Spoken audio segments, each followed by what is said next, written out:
Good morning. Welcome to 40 Entrepreneur Drive.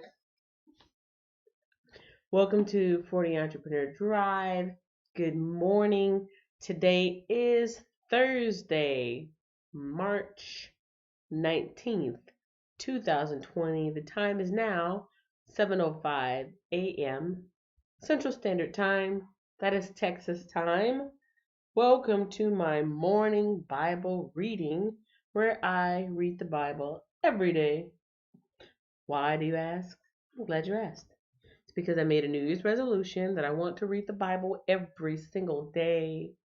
And I thought this was the best place for me to do it because I'm on YouTube anyways. This is actually week 12 of me reading the Bible, and I'm in the book of Deuteronomy.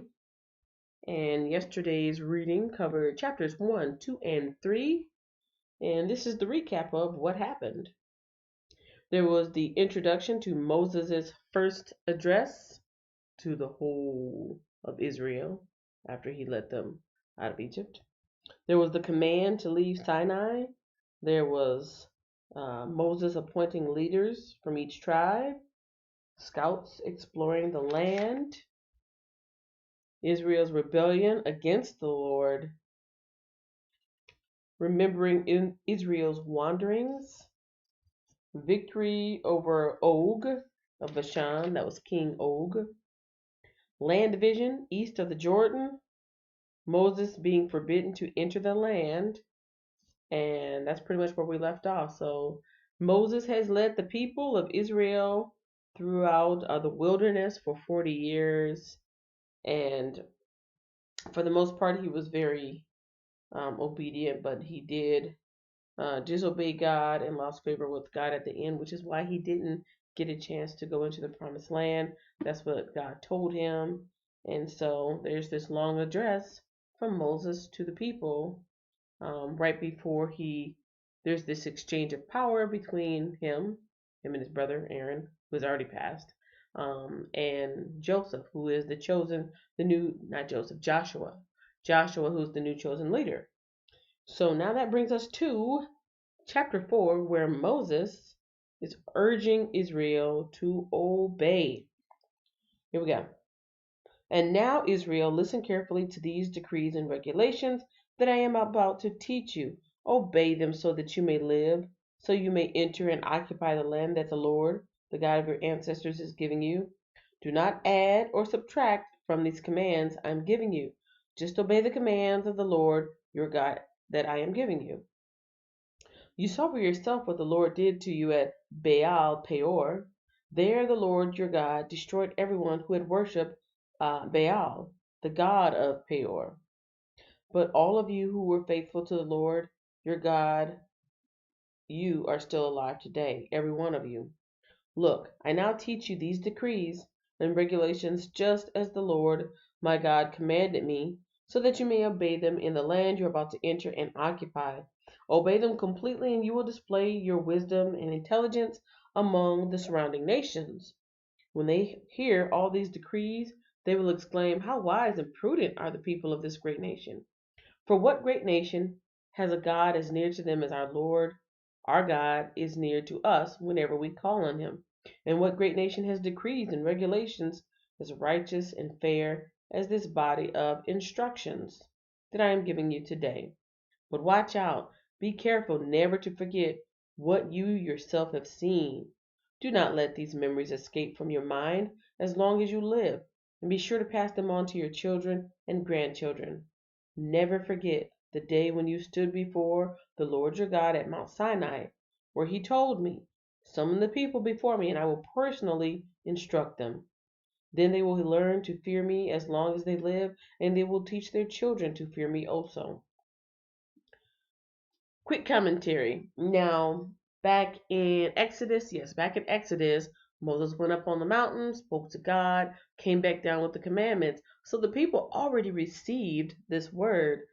I'm guessing the reason why he's doing it again is like kind of a reminder, like they've learned what happened and they've traveled and they've went through war and they're finally settled in. This is one final reminder like, hey, remember the law, right? This is the law. And that's what I was saying yesterday as Deuteronomy means second law, but it doesn't mean another different law. It's just Moses telling the people the law again. The Wiz is in the house. Early bird, good morning. Good morning. Just caught me as I'm jumping into chapter 4. This is verse 11. You came near and stood at the foot of the mountain, while flames from the mountain shot into the sky. The mountain was shrouded in black clouds and deep darkness, and the Lord spoke to you from the heart of the fire. You heard the sound of his words, but didn't see his form. There was only a voice. He proclaimed his covenant, the 10 Commandments, which he commanded you to keep, and which he wrote on 2 stone tablets. It was at that time that the Lord commanded me to teach you his decrees and regulations, so you would obey them in the land you're about to enter and occupy. And in verse 15, it's called a warning against idolatry. But be careful, you did not see the Lord's form on the day he spoke to you from the heart of the fire at Mount Sinai. So do not corrupt yourselves by making an idol in any form, whether of a man or a woman, an animal on the ground, a bird in the sky, a small animal that scurries along the ground, or a fish in the deepest sea.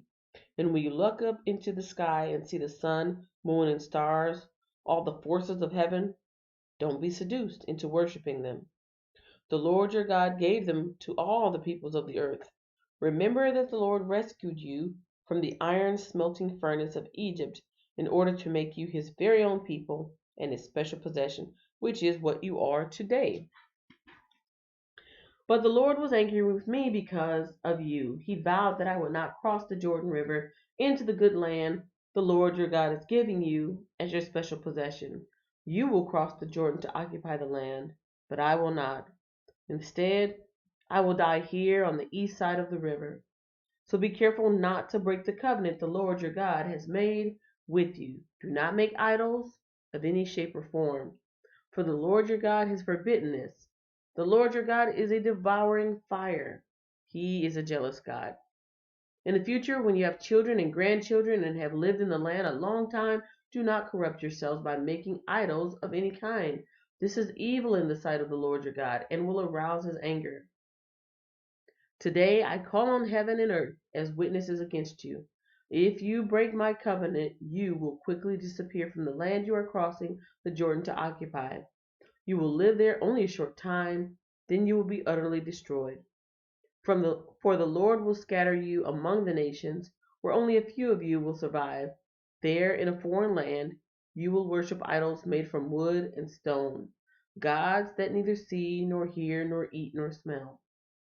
From there, you will search again for the Lord your God, and if you search for him with all your heart and soul, you will find him. In the distant future, when you are suffering all these things, you will finally return to the Lord your God and listen to what he tells you. For the Lord your God is a merciful God. He will not abandon you or destroy you or forget the solemn covenant he made with your ancestors. Verse 32 emphasizes there is only one God. Now, search all of history from the time God created people on the earth until now, and search from one end of the heavens to the other. Has anything as great as this ever been seen or heard before? Has any nation ever heard the voice of God speaking from fire as you did and survived? Has any other God dared to take a nation for himself out of another nation by means of trials, miraculous signs, wonders, war, a strong hand, a powerful arm, and terrifying acts? Yet, that is what the Lord your God did for you in Egypt, right before your eyes. He showed you these signs so you would know that the Lord is God and there is no other. He let you hear his voice from heaven so he could instruct you. He let you see his great fire here on earth so he could speak to you from it. Because he loved your ancestors, he chose to bless their descendants. And he personally brought you out of Egypt with a great display of power. He drove out nations far greater than you so he could bring you in and give you their land as your special possession as it is today. So remember this and keep it firmly in mind. The Lord is God, both in heaven and on earth, and there is no other. If you obey all the decrees and commands I am giving you today,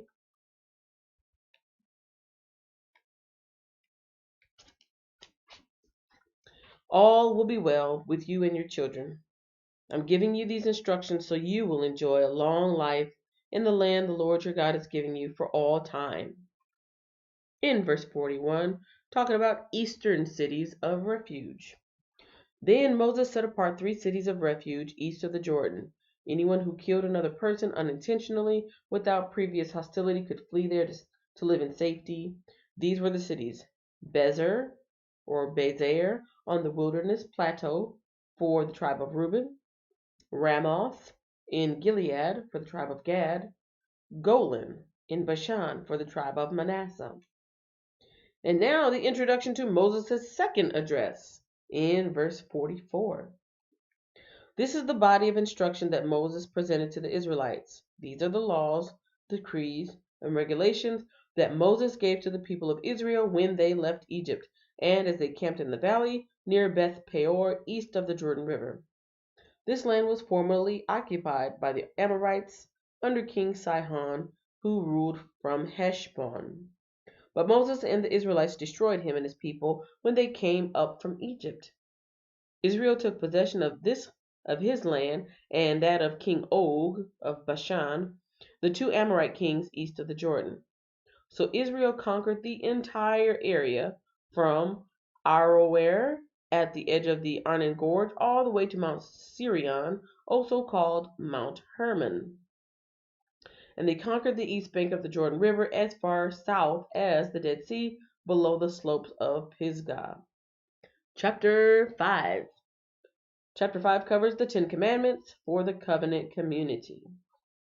Moses called all the people of Israel together and said, "Listen carefully, Israel. Hear the decrees and regulations I am giving you today, so you may learn them and obey them. The Lord our God made a covenant with us at Mount Sinai. The Lord did not make this covenant with our ancestors, but with all of us who are alive today. At the mountain, the Lord spoke to you face to face from the heart of the fire. I stood as an intermediary between you and the Lord, for you were afraid of the fire and did not want to approach the mountain. He spoke to me, and I passed his words on to you. This is what he said. I am the Lord your God who rescued you from the land of Egypt, the place of your slavery. You must not have any other God but me. You must not make for yourself an idol of any kind or an image of anything in the heavens or on the earth or in the sea. You must not bow down to them or worship them. You must not bow down to worship them, for I, the Lord your God, am a jealous God who will not tolerate your affection for any other gods. I lay the sins of the parents upon their children. The entire family is affected, even children in the 3rd and 4th generations of those who reject me. But I lavish unfailing love for 1,000 generations on those who love me and obey my commands. You must not misuse the name of the Lord your God. The Lord will not let you go unpunished if you misuse his name.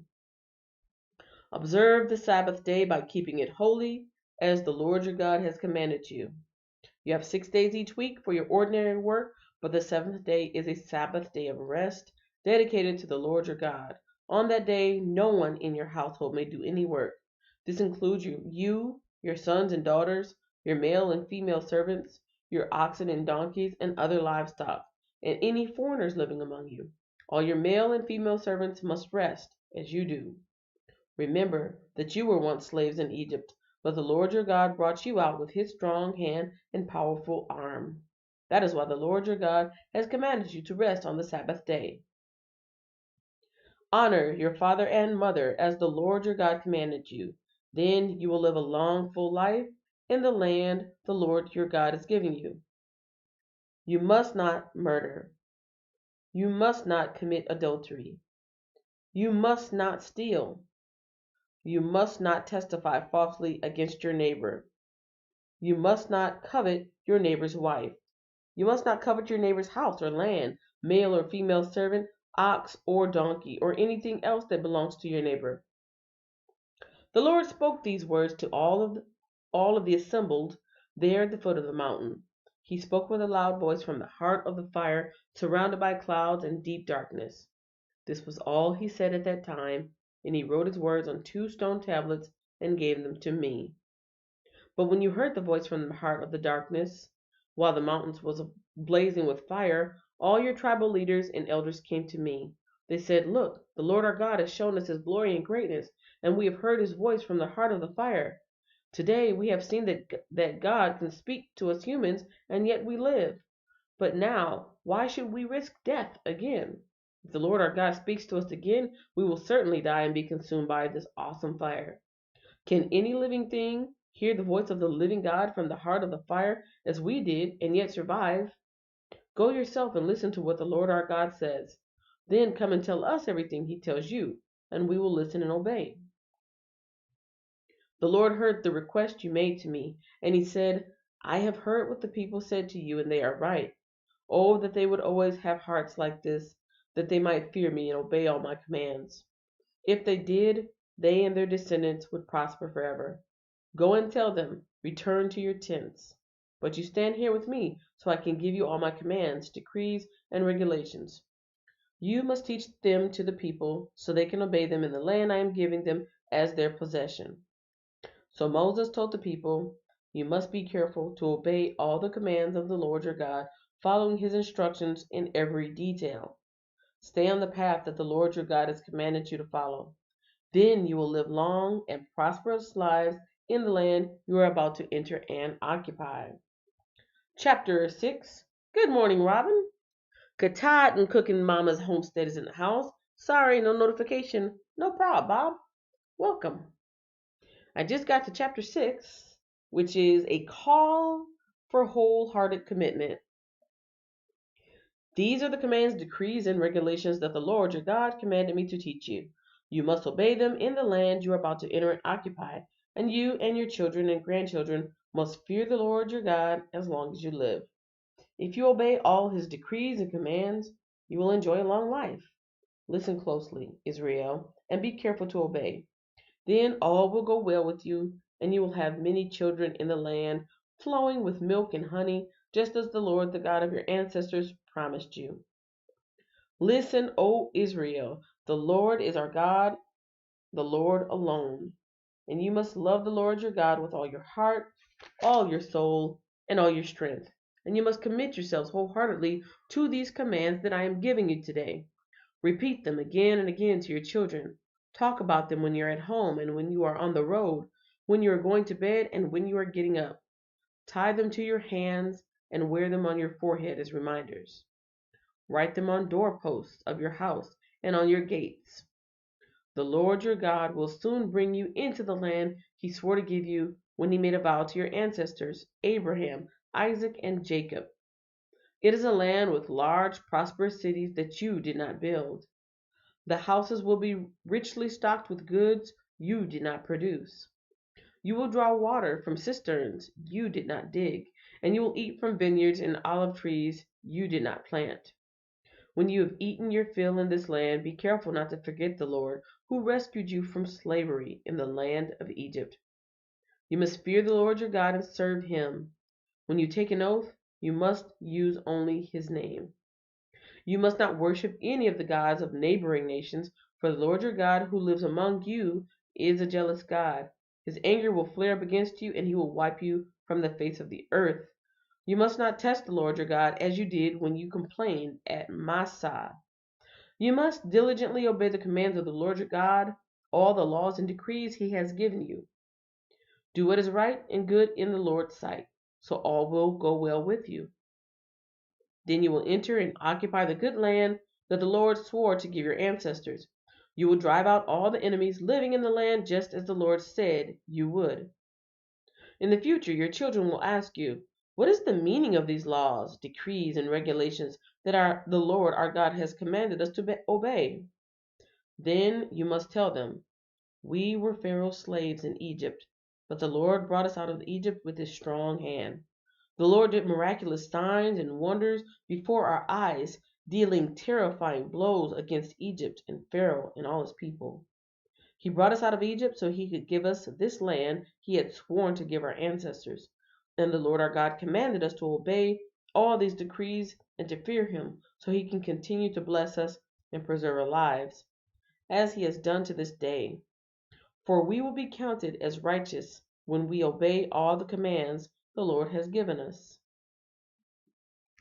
That has been Deuteronomy 4, 5, and 6. And the only thing I've got left for you is this little cornerstone piece here that they sometimes have off to the side like a little commentary. This is not scripture. This is inserted for the purposes of breaking down something that I just read, which is, what did I just read? Chapter 6, verses 4 through 5. So that's what this commentary piece is over, and it is called God Should Be the Greatest Love of Your Life.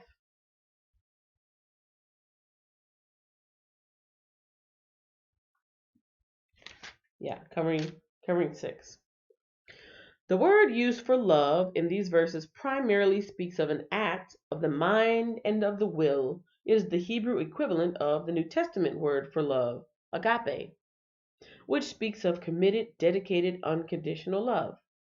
Jesus spoke of this love when he quoted Deuteronomy 6 and 5 to a lawyer who asked him, "Teacher, which is the most important commandment in the law of Moses?" And Jesus added, "This is the first and greatest commandment."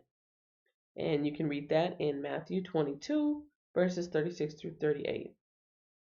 In other words, if you love God with all your heart, with all your soul, and with all of your strength, the natural response will be to follow the rest of the commandments.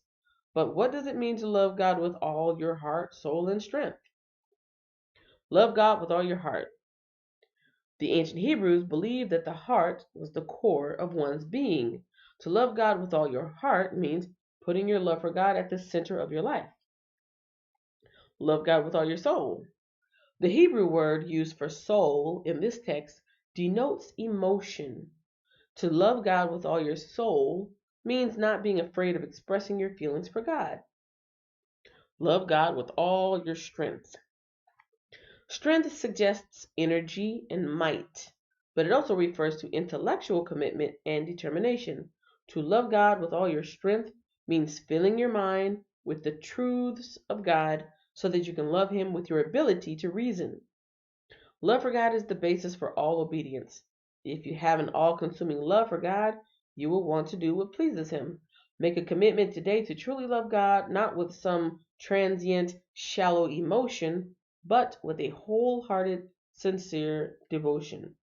Place this holy and noble pursuit at the forefront of your life. And that concludes today's reading.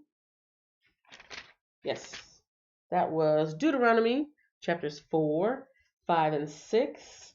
And that was Moses' second address to the people, and also going a little bit more in detail of the commands that he already gave them at Mount Sinai, but he's repeating them now that they're in the promised land and settling in and getting ready to live out their lives. And it's just a reminder, hey, these are the commands. This is how we're supposed to be living. Do not forget. Make sure you teach your children. Thank you so much for joining me today for my reading of the Bible using my New Believers Bible Compact Version, New Living Translation, description in the link in the description. And of course, I'm using my handy dandy digital download, which is this book here. Let's see if I can get to the cover. This is the book here. It is a woman's guide to reading the Bible in a year, a life-changing journey into the heart of God. The author is Diane Stortz, and it breaks down a week's worth of reading the Bible.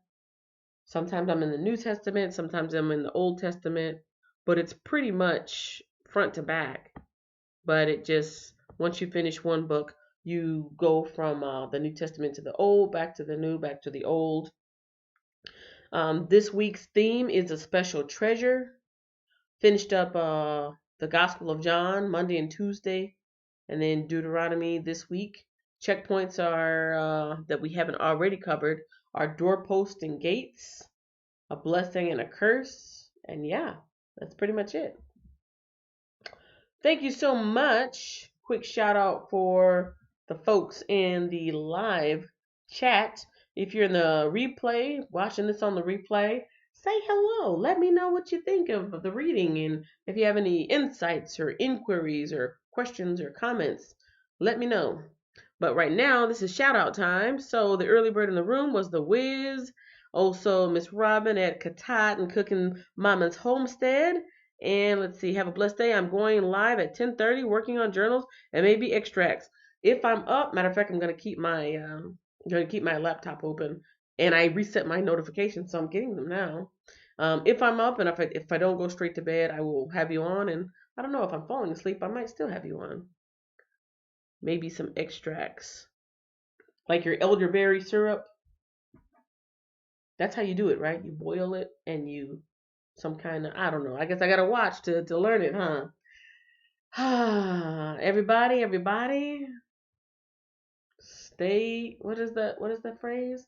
I told it to my friend Steph, Life of Steph. I was watching her and dealing with all this madness going on. The British have a saying, and I typed it in her comments. Stay calm and carry on. No matter what, stay calm and carry on.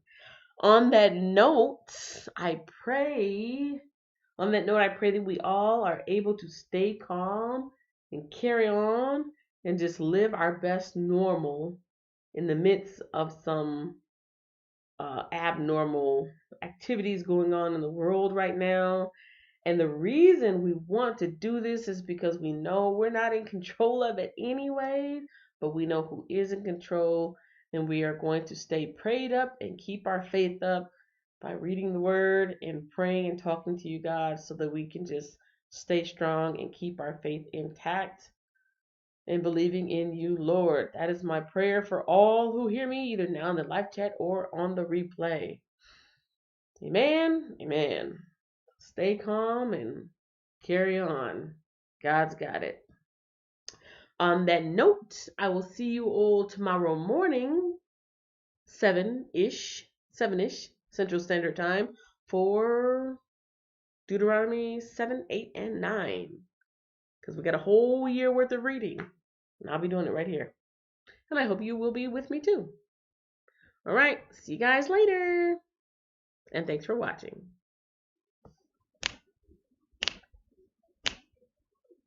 Entrepreneur Drive 40, Entrepreneur Drive.